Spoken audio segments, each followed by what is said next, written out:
AP మాజీ CM Jaganmohan Reddy భద్రతపై ఆందోళన వ్యక్తమవుతోంది. జగన్మోహన్ రెడ్డికి భద్రత కల్పించడంలో రాష్ట్ర ప్రభుత్వం తీవ్ర నిర్లక్ష్యం ప్రదర్శిస్తోందని వైఎస్ఆర్సీపీ రాష్ట్ర ప్రధాన కార్యదర్శి ఎమ్మెల్సీ తలశిల రఘురాం కేంద్ర హోంశాఖకు లేఖ రాశారు.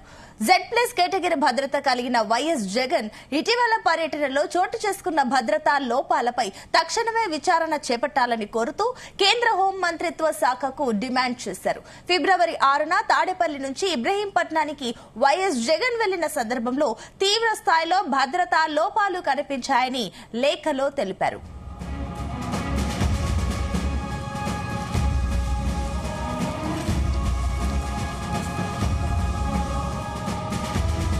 జగన్ ఇబ్రహీంపట్నం పర్యటన వివరాలను ముందుగానే పోలీసులకు సమాచారం ఇచ్చినప్పటికీ చివరి నిమిషాల్లో రూట్ మ్యాప్ మార్చడంపై పలు అనుమానాలు వ్యక్తమవుతున్నాయి. సాధారణంగా కేవలం 22 కిలోమీటర్ల దూరం ఉన్న మార్గాన్ని పక్కన పెట్టి విజయవాడ పోలీస్ కమిషనర్ ఆధ్వర్యంలో దాదాపు 47 కిలోమీటర్ల పొడవైన ప్రత్యామ్నాయ మార్గాన్ని ఎలాంటి కారణం లేకుండా మార్చడంపై వైసీపీ నేతలు ఆగ్రహం వ్యక్తం చేస్తున్నారు. అధికారులు సూచించిన మార్గంలోనే జగన్ బయలుదేరిన పర్యటనలో ఆందోళన పరిస్థితులు ఏర్పడ్డాయి. అయితే తిరుగు ప్రయాణంలో భద్రతా సిబ్బందికి కానీ పార్టీ ప్రతినిధులకు కానీ ముందస్తు సమాచారం లేకుండా రూట్ మ్యాప్ మార్చడంతో మరిన్ని అనుమానాలు తావిస్తోందని లేఖలో రఘురాం తెలిపారు.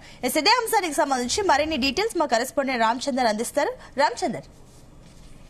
సునీత, వైఎస్ఆర్ కాంగ్రెస్ పార్టీ నాయకుడు తలశిల రఘురాం ఆయన రాష్ట్ర ప్రధాన కార్యదర్శిగా కొనసాగుతున్నారు. ఆ పార్టీకి మాజీ ముఖ్యమంత్రి వైఎస్ జగన్మోహన్ రెడ్డి భద్రతపై ఆందోళన వ్యక్తం చేస్తూ కేంద్ర హోంశాఖ కార్యదర్శికి అలాగే ఆంధ్రప్రదేశ్ ఇంటెలిజెన్స్ ఏడీజీకి లేఖ రాసినటువంటి పరిస్థితి అయితే కనిపిస్తోంది. ఫిబ్రవరి 6న తాడేపల్లి నుండి ఇబ్రహీంపట్నం పర్యటనలో తీవ్ర భద్రతా లోపాలు జరిగాయనేది ఆయన ప్రధానంగా ఈ లేఖలో పేర్కొన్నారు. కేవలం 22 కిలోమీటర్ల దూరం ఉండాల్సినటువంటి ప్రయాణాన్ని ముందస్తు సమాచారం లేకుండా 47 కిలోమీటర్ల మేర పెంచి అలాగే ఇరుకైన అలాగే మరియు రద్దీగా ఉండే ప్రాంతాల గుండా కాన్వాయ్ ని మళ్లించారనేది ఆయన ప్రధానంగా ఆరోపిస్తూ ఈ లేఖ రాయడం జరిగింది. ప్రోటోకాల్ ఉల్లంఘన జరిగిందని కూడా ఈ సందర్భంగా ఆయన మెన్షన్ చేయడం జరిగింది. Z+ కేటగిరీ భద్రత ఉన్నటువంటి వ్యక్తి విషయంలో ఇలాంటి నిర్ణయం నిబంధనలను ఉల్లంఘించడమేనని, ఇది ప్రాణహాని కూడా కలిగించే చర్య అని కూడా ఈ సందర్భంగా తలశిల రఘురాం అందులో పొందుపరిచారు. ఘటనపై తక్షణమే స్వతంత్ర విచారణ జరిపించాలని అలాగే రాజకీయాలకు అతీతంగా విఐపి భద్రతా నిబంధనలను కఠినంగా అమలు చేయాలని చెప్పి కేంద్ర ప్రభుత్వాన్ని ఈ లేఖలో ఆయన కోరారు. ఇంతకు ముందు కూడా వైఎస్ జగన్ కు తనకు కేంద్ర బలగాలతో సిఆర్పిఎఫ్ లేదా ఎన్ఎస్జీ భద్రత కల్పించాలని కూడా కోరుతూ హైకోర్టులో పిటిషన్ దాఖలు కూడా గతంలో చేసినటువంటి పరిస్థితి మనం చూసాం. అయితే ఈ నేపథ్యంలో ఈ తలశిల రఘురాం ఈరోజు కేంద్ర ప్రభుత్వానికి అటు కేంద్ర రాష్ట్ర ఇంటెలిజెన్స్ ఏడీజీకి రాసిన లేఖ రాజకీయాల్లో ఒక ప్రకంపనలు లేస్తుందని చెప్పుకోవచ్చు. ప్రస్తుతం కూటమి ప్రభుత్వం వచ్చిన తర్వాత జగన్ భద్రతను గణనీయంగా తగ్గించారని, ఇది ఆయన ప్రాణాలకు ముప్పు కల్పిస్తోందని చెప్పి కూడా రఘురాం ఆరోపిస్తున్నారు. ఫిబ్రవరి 6వ తారీఖు జరిగినటువంటి ఘటన చాలా దీనికి నిదర్శనం అని చెప్పి కూడా తెలుస్తోంది. ఆ గతంలోనే సీఎం గా ఉన్నప్పుడు ఎన్నికల ప్రచారంలో కూడా ఒక రాయితో కొట్టినటువంటి ఘటన కూడా ఇందులో వాళ్ళు గుర్తు చేసినటువంటి పరిస్థితి. సీఎం గా ఉన్నటువంటి వ్యక్తి పైన అప్పుడే దాడి జరిగింది. సో ఇప్పుడు ఆయన మాజీ సీఎం గా ఉన్నారు. అలాగే రాష్ట్ర వైసీపీకి చీఫ్ అలాగే ప్రతిపక్ష నాయకుడు.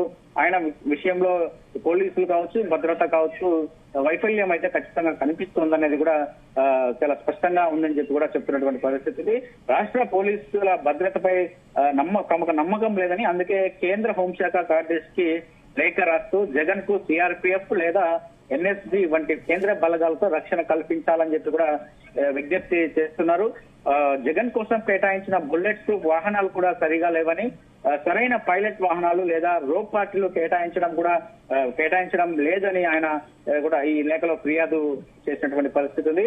అలాగే ఇప్పటికే వైఎస్ జగన్ కూడా తన భద్రతను 2024 జూన్ 3 నాటి స్థాయికి పునరుద్ధరించాలని కోరుతూ ఆంధ్రప్రదేశ్ హైకోర్టులో పిటిషన్ కూడా. మరోవైపు ప్రభుత్వం తరఫున హోంమంత్రి వంగలపూడి అనిత స్పందిస్తూ జగన్ కు ఇప్పటికే Z+ కేటగిరీ భద్రత అమలు అవుతోందని కూడా హోంమంత్రి అనిత చెప్పుకొచ్చారు. నిబంధనల ప్రకారమే భద్రత కల్పిస్తున్నామని కూడా చెప్పినటువంటి పరిస్థితి ఉంది. మరి అసలు ఈ దీనంతటి కూడా ఫిబ్రవరి 6న విజయవాడలో ట్రాఫిక్ సమస్యలను సాకుగా చూపి ముందస్తు ప్రణాళిక లేని విధంగా జగన్ కాన్వాయ్ను సుమారు 50 కిలోమీటర్ల ఊళ్ళ మధ్య నుంచి తిమలించడం వెనుక దుర్మార్గపు కుట్ర ఉందని చెప్పి కూడా రఘురాం లేవనెత్తున్నటువంటి అంశంగా మనం చూడొచ్చు. రాత్రి సమయంలో ఎటువంటి వెలుతురు లేని ఇరుకైన గ్రామీణ రహదారుల గుండా ప్రయాణించడం జెడ్+ భద్రత కలిగిన వ్యక్తికి అత్యంత ప్రమాదకరమని చెప్పి కూడా ఆయన మెన్షన్ చేశారు. దీనివల్ల ప్రయాణం సమయం కూడా 5 గంటలు పెరిగిందని చెప్పి కూడా ఆయన చెప్పుకొచ్చినటువంటి పరిస్థితి. ఈ భద్రతా వైఫల్యాలపై కేవలం రాష్ట్ర పోలీసులతో కాకుండా కేంద్ర హోంశాఖ పర్యవేక్షణలో స్వతంత్ర విచారణ కూడా జరిపించాలని చెప్పి కూడా ఆయన కోరుతున్నటువంటి పరిస్థితి ఉంది. 2019లో ముఖ్యమంత్రిగా ఉన్నప్పుడు 139 మందితో ఉన్న భద్రతను ప్రస్తుతం 58 నుంచి 59 మందికి మాత్రమే తగ్గించారని, ఇందులో కూడా కేవలం 2 రక్షణగా ఉంటున్నారని చెప్పి కూడా వైసీపీ నేతలు వాదిస్తున్నారు. బుల్లెట్ ప్రూఫ్ వాహనాలు కూడా పాతవి ఇవ్వడం, అవి తరచూ మొరాయించడము, అభిమానులు జగన్ ను కలిసే సమయంలో నియంత్రించడానికి రోప్ పార్టీలను కూడా కేటాయించకపోవడంపై కూడా అభ్యంతరం వ్యక్తం చేశారు. మరి దీనిపై కేంద్ర ప్రభుత్వం పూర్తి స్థాయి విచారణ చేసి జగన్ కు జెడ్+ కేటగిరీలో ఉన్నటువంటి వ్యక్తికి ఎటువంటి సెక్యూరిటీ ఇస్తారో ఆ సెక్యూరిటీ భద్రత కూడా కేంద్ర బలగాలతో కల్పించాలని చెప్పి కూడా ఆయన చాలా స్పష్టంగా కోరుతూ కూడా ఉంది. మరి చూడాలి కేంద్ర ప్రభుత్వం ఎలా ప్రకటిస్తుంది. అలాగే ఇప్పుడే సీఎం చంద్రబాబు కూడా ఢిల్లీలో ఉన్నారు, అమిత్ షాతో భేటీ అయినటువంటి పరిస్థితి ఉంది. సో ఇదే అంశం వాళ్ళిద్దరి మధ్య కూడా చర్చకు వచ్చినట్లు కూడా మనం చెప్పుకోవచ్చు. మరి జగన్ కు ఎటువంటి భద్రతను ఇస్తారు, ఇస్తే ఒకవేళ రాష్ట్ర భద్రత ఇస్తారా లేదంటే కేంద్ర బలగాలతో ఇస్తారా అనేది కూడా కాస్త ఆసక్తికరంగా మారిందని చెప్పుకోవచ్చు Sunita. Right, thank you Ramachandar.